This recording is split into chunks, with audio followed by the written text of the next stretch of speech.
Саламатсыздар, урматтуу студенттер. Бүгүн сиздерге кыргыз тили сабагынан жаңы тема.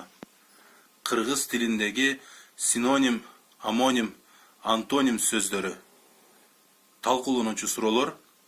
Биринчи, синонимдердин мүнөздүү белгилери. Экинчи, синонимдер пайда болуу жолдору. Үчүнчүсү, омонимдер менен көп маанилүү сөздөрдүн окшоштуктары жана айырмачылыктары. Төртүнчүсү, омофон, омоформа, омографтар. Бешинчиси, антонимдердин өзгөчөлүктөрү. Жана ошондой эле алтынчысы, антонимдердин түзүлүшү жана маанисине карай түрлөрү. Синоним. Кыргыз лексикасы синонимдерге өтө бай. Бул көрүнүш тилдин жалпы лексикалык байлыгына өзүнүн жагымдуу таасирин тийгизери шексиз. Бирдей же бири-бирине өтө жакын түшүнүктөрдү билдирип, бир сөз түркүмүнө кирген, бирок тыбыштык түзүлүшү, кошумча же стилдик маанилери боюнча айырмаланган сөздөр синонимдер деп аталат. Мисал алалы. Тез, бат, дароо, ылдам, шак, шарк, чапчаң. Же болбосо жакшы, дурус түзүк, мыкты, сонун, ырас. Жана башка ушул сыяктуу сөздөрдү алсак болот. Синоним сөздөрдүн тобу синонимдик катарды түзөт. Синонимдик катар эки же андан ашык синонимдик түгөйлөрдөн турат. Синоним сөздөргө төмөнкү белгилер мүнөздүү. Биринчиси, жалпысынан бир гана түшүнүктү же бири-бирине өтө жакын түшүнүктөрдү билдириши. Экинчи, тыбыштык курамы жактан ар башка болушу. Үчүнчү, сырткы формасына, тыбыштык өзгөчөлүктөрүнө карабастан бир сөз түркүмүнө тиешелүүлүгү. Ал эми төртүнчүсү, сүйлөмдүн bir müçösünün mildetini atkarışı. Birok, sinonimdir bir түшүнүктү bildirip, bir söz türkümüne tiyешели болгону менен, алар бири-биринен өзүнө тиешелүү кошумча маанилери, колдонулуш чөйрөсү, стилистикалык өзгөчөлүгү, башка сөздөр менен болгон айкашуу мүмкүнчүлүгү боюнча айырмаланышат. Мисалы, сулуу, өңдүү, түстүү, чырайлуу, кооз көркөм, көрктүү деген синоним сынатооштор сулуулукка, кооздукка, көркөмдүккө байланыштуу түшүнүктү билгизген маанилери жакын сөздөр. Булардын ичинен сулуу деген сөз сулуу кыз, сулуу келин, сулуу жигит, сулуу жылкы, сулуу жер болуп, адамга да, айбанга да, жер сууга карата айтыла берет. Башкача айтканда, семантикалык жактан кеңири колдонуш чөйрөсүнө ээ болсо, ал эми өңдүү, түстүү, чырайлуу деген сөздөр негизинен адамга гана тиешелүү сапатты туюнтат. Ал эми кооз, көркөм, көрктүү деген сөздөр кооз чымчык, кооз сайма, көркөм адабият, көркөм дүйнө, көрктүү кийим болуп, адамдан башка жандуу, жансыз заттарды, абстрактуу түшүнүктөрдү туюнткан сөздөр менен айкалышат. Демек, бардык эле синоним сөздөрдү дайым эле биринин ордуна экинчисин колдоно берүүгө болбойт. Ар кандай синоним болгон сөздүн өзүнө тиешелүү кошумча мааниси болот. Ошондуктан синоним сөздөрдү өз орду менен колдонуу керек. Синонимдер кошумча маанилерине жана стилдик өзгөчөлүктөрүнө карай төмөнкүдөй түрлөргө бөлүнөт. Биринчиси семантикалык синонимдер, экинчиси стилистикалык синонимдер, ал эми үчүнчүсү семантикалык, стилистикалык синонимдер.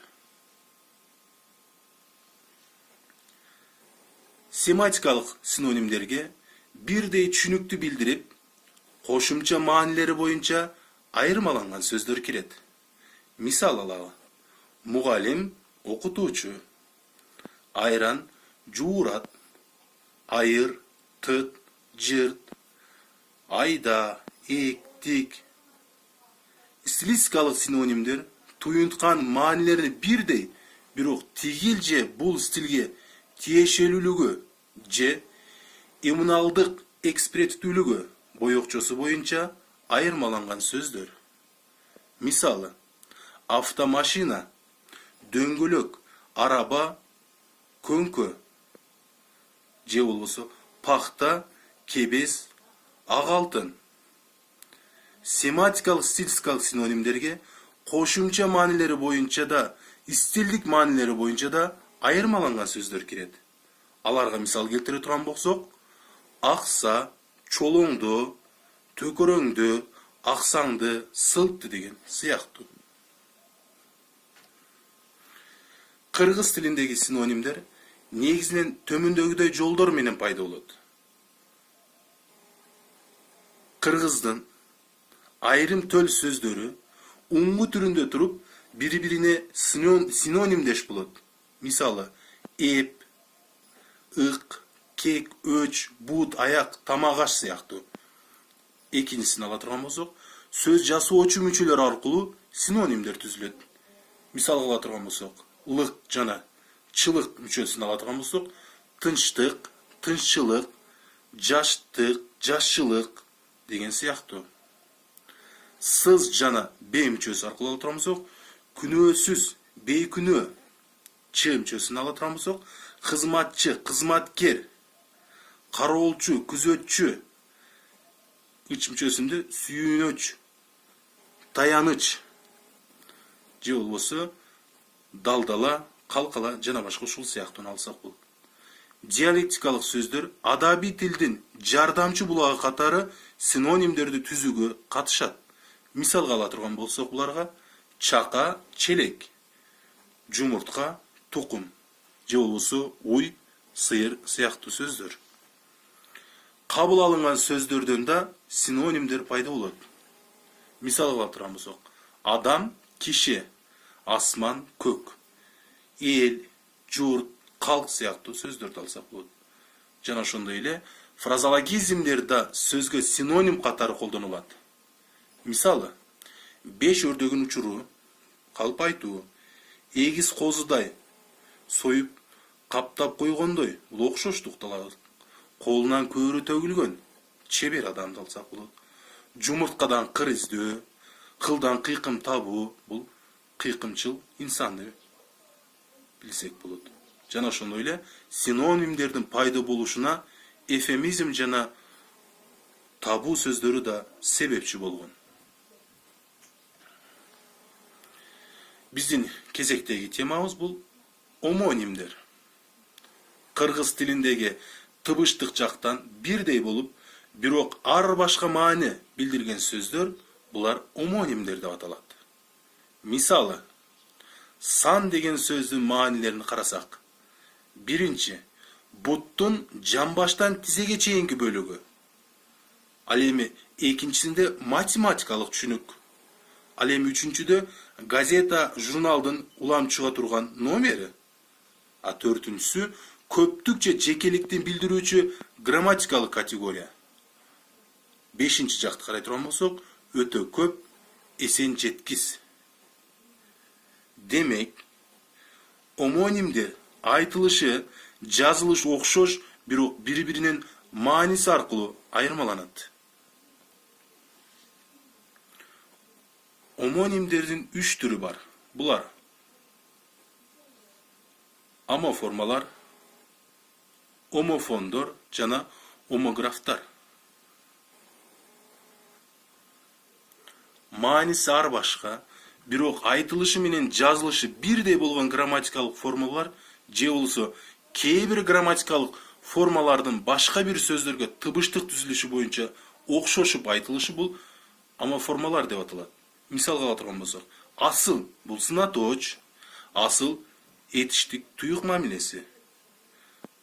Качыр зататоч, качыр этиш аркылуу мамилеси. Жаздык зататоч, жаздык сынаточ, жаздык өткөн чактын этиши. Айтылышы бирдей, бирок жазылышында айырма болгон сөздөр омофондор деп айтылат. Мисал алалы. Гүл, күл. Тирүү, түрүү. Жылуу, жулуу деген сыяктуу. Ал эми жазылышы бирдей, бирок айтылышы жактан айырмаланган сөздөр омографтар деп аталат. Мисал алалы. Карта жылкынын майлуу жоонун чегеси. Карта жер бетинен кагазга түшүрүлгөн чиймеси. Ток курсак ачпоо. Ток электр кубаты. Омонимдердин пайда болуу себептери ар түрдүү. Кыргыз тилинде омонимдер негизинен төмөнкү жолдор менен пайда болгон. Биринчи фонетикалык, экинчиден лексика семантикалык, үчүнчүсү морфологиялык. Ал эми биздин үчүнчү темабыз антонимдер. Кыргыз тилинде ар башка тыбыштан турган сөздөр өз ара синонимдик байланышта эле болушпастан, маанилеринин карама-каршылыгы боюнча да байланышта болушат. Мааниси жактан өз ара бири-бирине карама-каршы турган, бирок бири-бири менен мамилелеш түшүнүктөрдү туюнткан сөздөр булар антонимдер деп аталат. Мисалы, оң, сол, жакшы, жаман, чоң, кичине, дос, душман, кел, кет жана башка ушул сыяктуу. Бардык эле сөздөр антонимге ээ боло бербейт. Саноо тооштор да, ата тооштор да, туранды жана сырдык сөздөр да, жан-жаны бар өсүмдүктөрдүн аттары сыяктуу айрым заттарда антонимдер дээрлик жокко эсе. Антоним сөздөрдүн өз ара карама-каршылык даражасы бирдей эмес. Мисалы, ак-кара, ысык, суук, чоң, кичине, бүтүн, сынык жана башка сөздөрдө маанилердин карама-каршылыгы күчтүү. Ал эми ага-ине, эже-сиңди, күн-түн, жай-кыш сыяктуу сөздөрдө карама-каршылык күчсүз. Себеби бул сөздөр маанилеринин айрым белгилери боюнча гана карама-каршы. Ошого жараша антонимдер 3 топко бөлүнөт. Биринчи бул карама-каршылыкты тике көрсөтүүчү антонимдер. Экинчиси карама-каршылыкты салыштыруу түрүндө көрсөтүүчү антонимдер. Ал эми үчүнчүсү карама-каршылыкты кыйыр түрүндө көрсөтүүчү антонимдер. Антоним болгон сөздөрдүн бири-бирине карама-каршы болушу алардын ортосунда таптакыр байланыш, катыш жок деген сөз эмес. Тескерисинче, белгилүү бир жалпылыкка ээ болгон сөздөр гана бири-бирине карама-каршы боло алат. Мисалга алып көрөлү. Төмөнкү антонимдер белгилүү бир жалпылыкка ээ. Жакшы, жаман, сапатты түшүндүрүп. Узун, кыска бул өлчөмдү, аз, көп бул санды, чоң, кичине көлөмдү, ачуу, таттуу даамды, тоголок сүйрүү бул форманы. Демек, антонимдер белгилүү бир жалпылыкка ээ болгон бирдей грамматикалык категорияларга кирген сөздөр болот. Антоним болгон сөздөр бир сөз түркүмүнө тиешелүү болушат. Антонимдер түзүлүшүнө карай 2 топко бөлүнөт. Биринчи топто ала турган болсок, ар башка уңгулуу антонимдер. Булар карама-каршы мааниде келген ар түрдүү уңгулуу сөздөр. Морфологиялык жактан тубаса жана туунду түрүндө болот. Мисалы, чын, калп, март, сараң, мыкты, начар, кадырлоо, кордоо жана башка сыяктуу. Ал эми экинчи тобун ала турган болсок, бир уңгулуу антонимдер. Бул типтеги антонимдер бирдей уңгуларга карама-каршы маанидеги сөз жасоочу морфемиялардын жалганышы аркылуу уюшулат жана негизинен туунду сөздөрдөн турат. Мисал алалы. Кайраттуу, кайратсыз, кайрымдуу, кайрымсыз. Туура, натура, сүйлө, сүйлөбө жана башка ушул сыяктуу. Синонимдер сыяктуу эле антонимдер да нагыз антонимдер жана контекстик антонимдер болуп бөлүнөт. Контексттен тышкары өз бетинче турганда эле бири-бирине карама-каршы маанинде колдонулган сөздөр нагыз антонимдер деп аталат. Мындай сөздөрдү бири-бирин айтуу менен экинчиси эске түшөрү алабыз. Мисалы аз, көп, чоң, кичине, узун, кыска. Өз бетинче турганда карама-каршы мааниде болбогон, бирок белгилүү бир контекстке байланыштуу гана карама-каршы мааниге ээ болгон сөздөрдү контексттик антонимдер дейбиз. Мисалы, билеги күчтүү бирди жыгат, билими күчтүү миңди жыгат деген макалдагы билек менен билим, бир менен миң деген сөздөр өз алдынча антоним болбосо да, ушул контексттин ичинде булар бири-бирине карама-каршы маанини көрсөтүп, антоним боло алышат. Урматтуу студенттер, сиздерге өз алдынча иштөө үчүн темалар берилем. Нагыз жана контекстик синонимдер, табуу жана эфемизмдер, омонимдердин пайда болуу жолдору, тубаса жана туунду омонимдер, антонимдердин стилистикалык жактан колдонулушу. Көңүл бурулуңуздарыңыз үчүн чоң рахмат.